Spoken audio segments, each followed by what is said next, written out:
Welcome back to the deep dive. This time, we're going to take you on kind of journey into the world of success and achievement. Oh, cool. Specifically, how faith and self-belief play a role. We're going deep on this YouTube video by Myron Golden. It's called "It's Time to Put Your Faith to Work." Have you seen Ah, this one? yeah. Golden's message um, really resonated with me. He goes deep into maximizing your potential and pulls a lot from these biblical principles. So we'll explore all those connections today, but also like break down the practical psychology behind it all. Yeah. What really jumped out at me was how he starts by talking about like a limitless life versus one full of limitations. Yeah, that's so interesting because he presents it as a choice, like a conscious decision. And Uh-huh. it's not about some like predetermined fate. And what's more, he thinks most people choose the limited life just by buying into their limitations instead of their potential. Yeah. Like we see this all the time. And he brings in these examples like Tiger Woods and Michael Jordan. Their opponents already felt defeated Yeah. before the game even started because they were like, those guys are untouchable. It's like you're psyching yourself out before even starting something new. Right. Totally. We impose these limits on ourselves Yeah. without even realizing it. It makes you think, doesn't it? And then he makes this distinction between choices and decisions, which I think is super insightful. It's not enough to just choose something if you're not truly committed. And true success comes from making a firm decision, cutting off other options, and actually going for it. He uses this great analogy of birds on a fence to really like drive this home. If two birds decide to fly away, they actually take flight. But if they're just choosing to fly away, they're not going anywhere. Oh, I love It's that. about action, not just thinking. Exactly. How many times have we all been those birds sitting on a fence? It highlights that power of cutting off those options and committing to one path. It's something we all struggle with. Yeah, for sure. And then Golden brings it back to self-confidence, or lack thereof. He thinks it all comes down to a lack of self-trust. And this lack of trust often stems from breaking promises to ourselves. It's like every time you break a promise to yourself, you chip away at your own foundation of self-belief. It becomes harder to trust your own word. Right. It creates that vicious cycle. Break a promise, lose trust in yourself, and then your confidence just takes a hit. And then he throws out this question. It's super thought-provoking. Why is it we believe something will work if someone else does it? But not if we try it ourselves. It really challenges us to look at where our self-doubt comes from. Do we truly believe in our abilities? Or are we just letting fear hold us back? That's a good point. He then shifts gears a bit and uses a story from the Bible to illustrate the importance of knowing your worth Mm.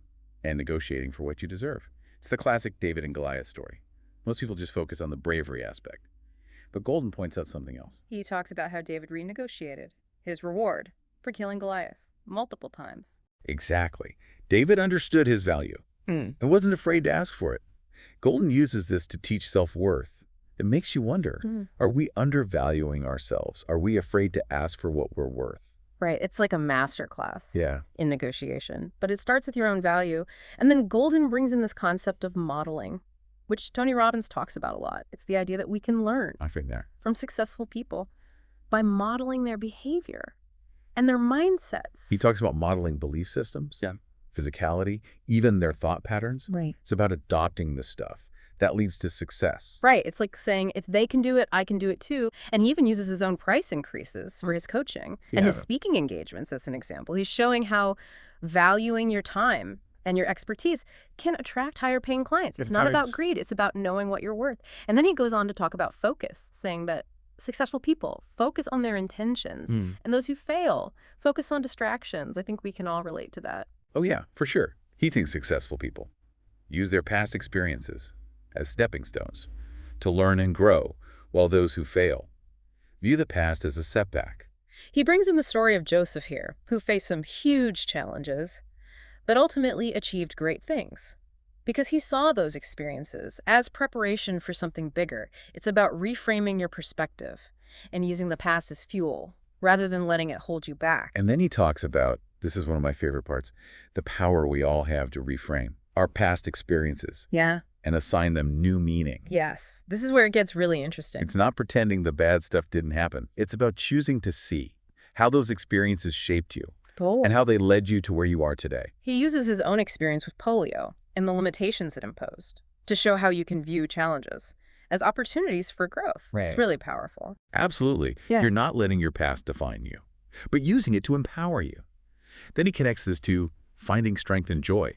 which is so thought-provoking. Yeah. He says by focusing on positive future outcomes, you gain strength to overcome present challenges. He even connects it to willpower, saying it's not just forcing yourself to do things you hate, but reminding yourself of a higher purpose, finding strength in that connection. Yeah, tapping into a source of strength beyond your own willpower. Exactly. And he uses that example from Hebrews 12, where he talks about how even Jesus focused on the joy of his future outcome, to endure the pain of the crucifixion. Wow. That's really powerful. Our perspective and focus Yeah. have a huge impact on us. He's not just saying, think positive and you'll be fine. Right. It goes deeper than that. It's a deep-rooted faith and trust in a power greater than yourself. What stands out to you so far from Golden's message? Well, I think it's really interesting how he ties this concept of focus back to what he calls a reality distortion field, like Steve Jobs used to talk about.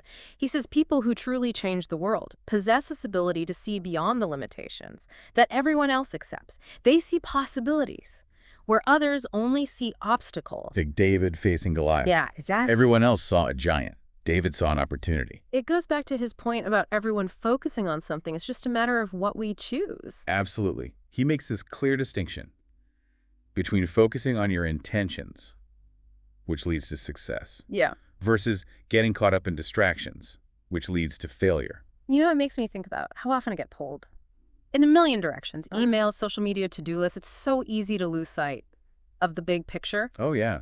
Golden reminds us that if we're dwelling on the past Yeah. or clinging to how things used to be, we miss out on the present moment. It's a call to embrace change, to see it as a catalyst for growth.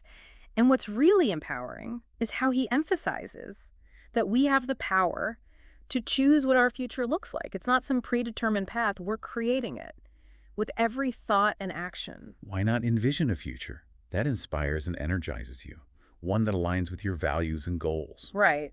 This is where his blend of faith and practical advice really comes together. He connects this idea of a positive future to that biblical concept of finding strength in joy. He argues that by focusing on the outcomes we desire, we can overcome any present challenge. It's not about ignoring the hard stuff. It's about having faith that you'll get through it. Yeah. And he ties this into willpower. It's about reminding yourself of a higher purpose, finding strength in that connection. Tapping into a source of strength beyond our own willpower. He shares that insight. From the book of Hebrews chapter 12, he talks about how even Jesus focused on the joy of his future outcome, to endure the pain of the crucifixion. Wow, that's really powerful. It really highlights how our perspective and focus can impact our ability to handle things. He's not just saying, think positive thoughts. No. It's about faith and trust in something greater than yourself. He also talks about faith, not just as a belief, but as a trust in the one who is faithful, God who cannot lie. And that leads into a really interesting point about operating as if everything God has promised is true. It's about unwavering belief and letting it guide your actions. Interesting. He then brings it all together with a passage from Psalms, specifically Psalm 1. He talks about a person who delights in the law of the Lord Yeah. and meditates on it day and night. The psalm says that person is like a tree planted by streams of water, bringing forth fruit in its season. Most importantly, whatever they do shall prosper. I love how he emphasizes that prosperity is a biblical concept, a part of God's plan for us. It connects back to his point about living a limitless life, Yeah. a life of abundance and fulfillment. What did you think about that? Does that resonate with you? It does, although I have to admit, sometimes I struggle with that concept of prosperity being part of a divine plan. Yeah, I understand. It can be hard to grasp, especially with all the suffering. But I think Golden's point is that prosperity isn't just material wealth. It's about aligning your life with your purpose and finding fulfillment in pursuing your goals. It's about using your gifts to make a difference. Exactly. It's about living a meaningful life.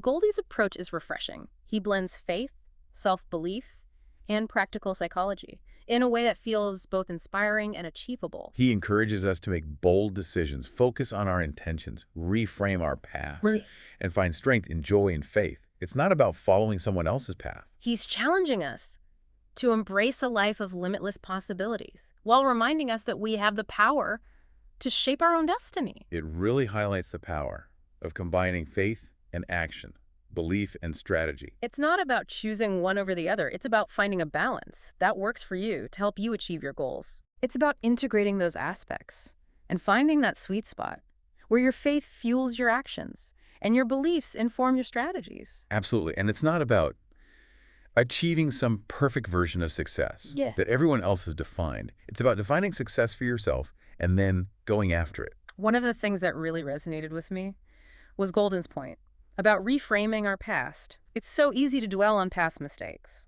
or let those experiences define us, but he offers this powerful way to shift our thinking and see those experiences as fuel for growth. It's so crucial. It's not about erasing the past or pretending it didn't happen. It's about choosing to see it through a different lens Yeah. and using it to empower you. And his point about choices versus decisions, it's like a call to action to move beyond those I should do this thoughts and make firm commitments that align with our goals. He's urging us to be birds in flight, not birds on a fence. It's about taking action, Right. even when it's scary. This deep dive has given us a lot to think about. Golden's approach is so unique. He blends faith, self-belief, and practical psychology in a way that feels both authentic and actionable. What stood out most to you from this video? For me, it's that idea of living a limitless life. We don't have to be confined by limitations others place on us, or even the ones we place on ourselves. We have the power to choose a different path, to break free from those constraints, and pursue the things that truly matter. It's a powerful message of hope and possibility, and whether you agree with the faith-based aspects or not, there's so much wisdom there. Absolutely. Whatever you take away, remember this. You have the power to choose your focus, to rewrite your narrative, and to shape your own destiny. Thanks for joining us on this deep dive. We hope it sparked some new ideas and inspired you to step into your own limitless potential. Until next time, keep exploring, keep questioning, and keep believing in the power within you. Yeah, it's about finding that balance that works for you and helps you achieve your goals. It's about integrating those different aspects of yourself and finding that sweet spot where your faith fuels your actions and your beliefs inform your strategies. And it's not about, achieving some picture-perfect version of success. It's about defining it for yourself Right. and going after it. One of the things that really resonated with me was Goldie's emphasis on reframing our past. It's so easy to get stuck, dwelling on those past mistakes. But he gives us this powerful way to shift our thinking and use those experiences as fuel for growth. Yeah, and it's not about erasing the past or Yeah. pretending it didn't happen. It's about choosing to see it through a different lens Exactly. and using it to empower you. And I love his point about the difference between choices and decisions. It's a call to action, to move beyond, those wishy-washy, I should do this thoughts. Yeah. It's about making firm commitments. He's telling us to be birds in flight, not birds on a fence. That's such a great analogy. And owning those decisions, even when it feels uncomfortable. This deep dive has given us so much to think about. Golden's approach is so unique and thought-provoking. What stood out most to you? For me, it's the idea of living a limitless life, that we don't have to be confined by limitations that others place on us, or even the ones we place on ourselves. We have the power to choose a different path, to break free Yeah. and pursue the things that really matter to us. It's such a powerful message of hope and possibility. And, whether you connect with the faith-based aspects of it, there's so much wisdom there. Absolutely. So whatever you take away from this, remember, you have the power to choose your focus, rewrite your narrative, and ultimately shape your own destiny. I love that. Thanks for joining us on this deep dive. We hope you found it insightful and inspiring. Until next time, keep exploring, keep questioning, and keep believing in the power within you.